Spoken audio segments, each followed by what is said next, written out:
Қаралы түнде шықты да суық бір жарлық. Нөмірі 486 тағдырға салған тарлық.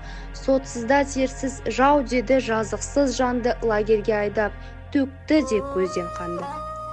1937 жылғы бұл құпия бұйрық Кеңес одағындағы репрессиялық аппараттан ең қатыгез құжаты болды. Ол бойынша зиялы қауым өкілдерінің әйелдері әлеуметтік қауіпті элемент ретінде танылып, ешқандай дәлелсіз тұтқындалды. Бұл ұлттық элитаны түп тамырымен жоюға бағытталған мемлекеттік деструктивді саясаттың басы еді. Алжир лагеріне алғашқы эшелон 1938 жылдың 6 қаңтарында келді. Ондағы әйелдердің есімі құжаттарда тек ЧСИР отан сатқынының отбасы мүшесі деген кодпен тіркелді. Адалдық ардыңызды. Байғыз қыз балдарының еш жазығы жоқ еді. Күйеуіне адал болып сақталған таза беделі. Саат жарымды деп таңбалап жаудың жары деп, айдада шөлге аяздан қатқан қары көп. Көбіне бұл әйелдерге қойылатын басты шарт өз күйеуін ресми түрде бас тартып, оны айыптау болатын. Алайда қазақ әйелдерінің бойындағы тектіліктің шетке адалдық бұл идеологиялық тұзақтан үстем түсті. Олар үшін отбасылық құндылықтардан сақтау мемлекеттік теорияға жасалған ең үлкен рухани қарсылық болады. Темір кресло сөнбейтін жарық суықтың, жанын жаралап, санасын торлап суықтың. Аяқтан тік тұр, ұйқыдан айыр, ұрып-соқ, азаптан басқа лагердің ішінде түк жоқ. Тергеу изоляторында қолданылған азаптау әдістері адам төзгісіз болды. Арнайы жабдықталған креслоларға таңып қойып, тоқ жіберу психологиялық деривация жасау арқылы олардың рухын сындыруға тырысты.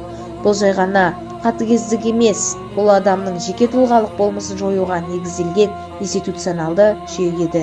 Тұтқындарды тергеу кезінде бірнеше тәулік бойы ұйықтатпай, жарықты көзіне тақап қойып, конвейер әдісі әйелдердің психикасына ауыр зақым келтірді. Азатты деп мискиндер күлкі қылғанда, байғұс аналар аштықтан соғып тұрғанда, қазақтың құрта жалдан араша болды ғой, даланың рухы лагерінде нұрын төкті ғой. Жергілікті қазақ халқы мен лагер тұтқындарының арасында бұл оқиға гуманизмнің ең биік шыңы еді. Күзетшілер тас деп ойлаған құрт шын мәнінде аштықтан бұралған аналарға жіберілген аспаннан түскен несібедей болған тұғын.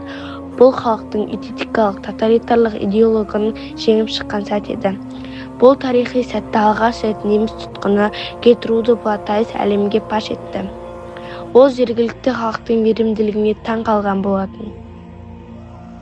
Гүлжамал Әзина білімнің мөлдір бастауы, қинау, тектіні қара жұмысқа тастауы, Майлин мен Тұрар, Сәкен мен Мағжан жары еді, олардың орны ұлттың ең биік төрі еді. Жамал Малина, Әзина Рысқұлова, Гүлшахат Шушанова сынды қазақ интеллигенциясының жарық жұлдыздары отырды.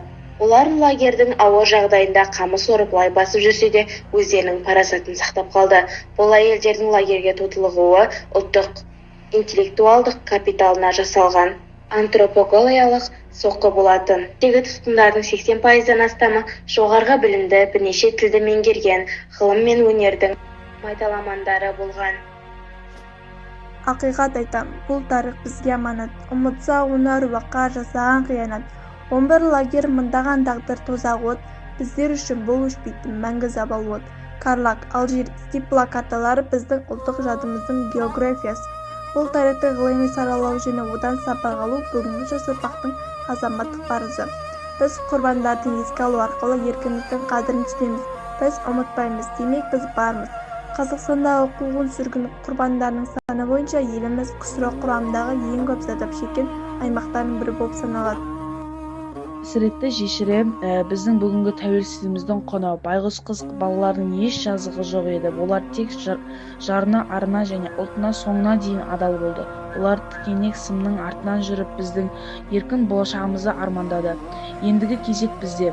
Біз азат елдің жастары сол асыл аналар мен арыстардың аманатына қиянат жасамаймыз. Олар үмітін ақтап, есімдерін жүрегімізге мәңгі сақтаймыз. Біз өткеннің қасіретін сабақ алып, ертеңгі күнді нық сеніммен құрамыз.